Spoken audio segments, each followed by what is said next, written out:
is not in the framework of the European Union. This is not so easy to do politics as usual, because you've got 27 member states, you've got a big machine at Brussels, Strasbourg, and Frankfurt, and of course, I don't think the problem now. First of all, this is difficult to say, but this kind of big category, left, right, we don't know exactly what it means in terms of European framework. Because some people who are so-called on the left in the UK are more on the right. So some people were supposed to be in the right in France, for instance. Some people who say that they are the left, we don't know really where they are because there's no sometimes substantial proposal. I mean something which is possible to do in the political context of Europe. So this category, I don't know if we can really talk about a new left in Europe. But your point was, so this is my first remark on this kind of thing. This is, in terms of political science, this is really difficult because you've got the discourse, but beyond the discourse, the positions are very different from one country to another. So this is difficult to use this sort of big categories at the European level.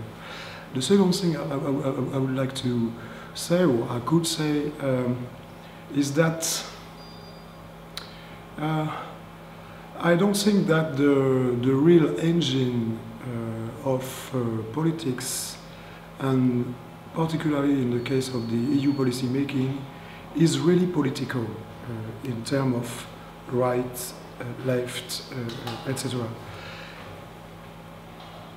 The problem is that how to negotiate together, I'm not in the circle, but how all these countries can negotiate together, find something which can be a compromise to work together, and then, of course, you have to think about, in this framework, what could be the politics and the policy which can make a difference with what you call the right. And so the thing is really different when you're not in the government and when you are in the government. And this is the case for the left, for the right, and for every party. Since they are in the government, they are in capacity to govern, so they have to negotiate. And then, of course, the positions are changing. And we will see what happened in different elections. For instance, in many countries, you see that the position before the election and the position within the government are changing. Another problem, which is underlining what you say, if I understand well, is perhaps why people who are supposedly on the left, even if social democrats, for instance, have some difficulty to stay in this position and not to move on the other one. I mean, the right. That is, for me, the good question, because if you understand this, you've got the key of the politics, and perhaps this is the job to think about that. And for me, one of the reasons is, of course, the system of the machine, the position within the field, etc., that makes that even those who thought before that they could have changed something, because they are in the field, they are just forgetting what they have, what for they have been elected. And this is the main problem. But this is a classical problem of political sociology.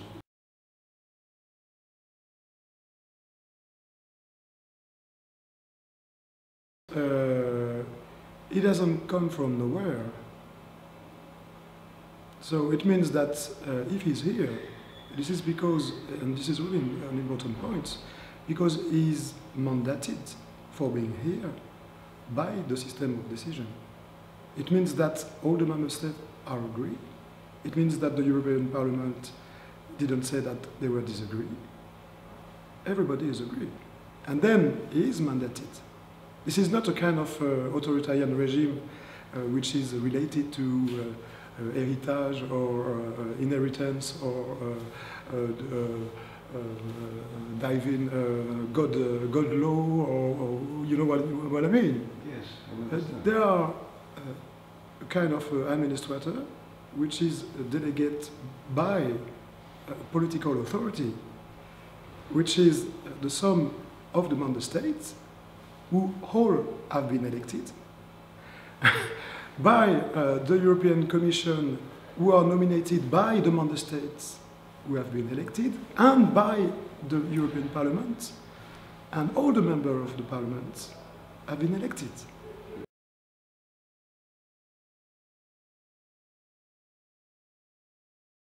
The thing is that the problem, and this is related to the book, the problem is that there is two spheres, two space, the political national space and the Eurocrat space, okay, the field of bureaucracy. The problem is there that in the national political space, the people, even the government, make as if the European sphere didn't exist. They speak, they talk, we are going to do this, we are going to do that, every time, in France, in every country, as if the second one didn't exist. And then, of course, the people tend to believe in their national elites. So they're going to change the world. When you refer to the European sphere, what is the European sphere for you? The European sphere, this is the circle of, this is the field of bureaucracy. I mean the circle of the European institutions, when you have inside the base of the euro. Yes. The whole base of the euro. No, this is the base of the European institutions, not the social base of Europe. And this is different. And between the two, you've got the national politics. The problem for me is that the national politicians do as if the EU didn't exist. And they talk as if in saying, even in French, we are going to change the treaty. But this is not really serious in the sense that since 30 years and since Maastricht, we know that the EU level exists and it has power. And the thing is that the national politicians have a kind of discourse when they are in their country and a different discourse when they negotiate together. So the problem is not the existence of this sphere as such.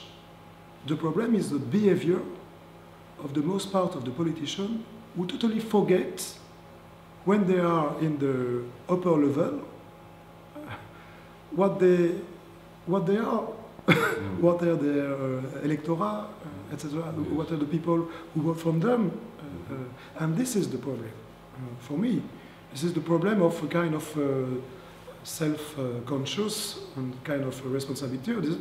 Well, we have a problem, so let's try to solve it. And this is not really the case. At the upper level, they're bargaining, but here there is a problem. And this is the problem, for instance, I think for some social democrats who say that if we are in the minority, we are losing our power and then the capacity to talk. This is important for the politician, and this is serious.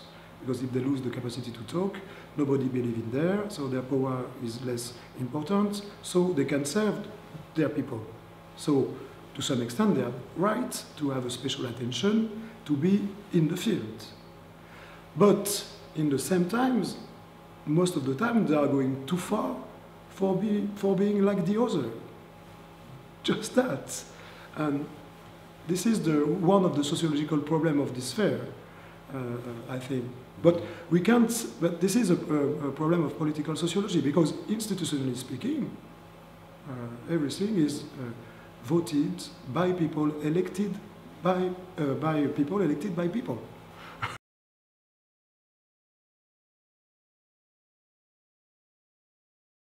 And this is the case in more and more countries in Europe. This is not only here, even if here, because of the condition now, this is terrible.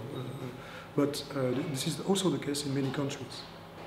And I think this is the responsibility of the politicians, because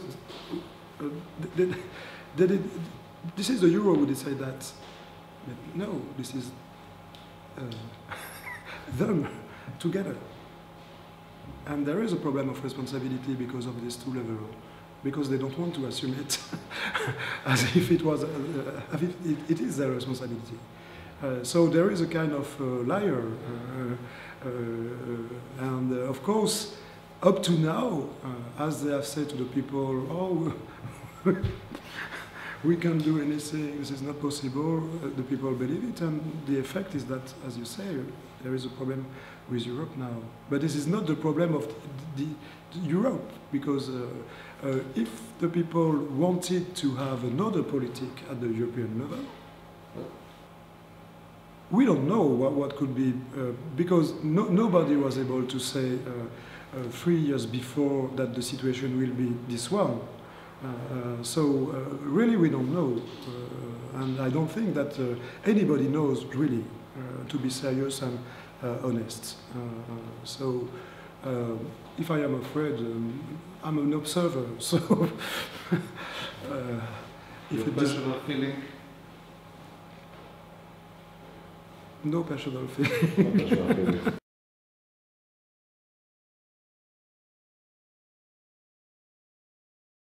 Sure, this is, yes, there is a problem, and you asked me personally speaking what I thought about that. I think that the members of the government should be more aware about what is at stake for the people, because we are creating this, and this is a problem, yes. The thing is that how to negotiate to change the policy.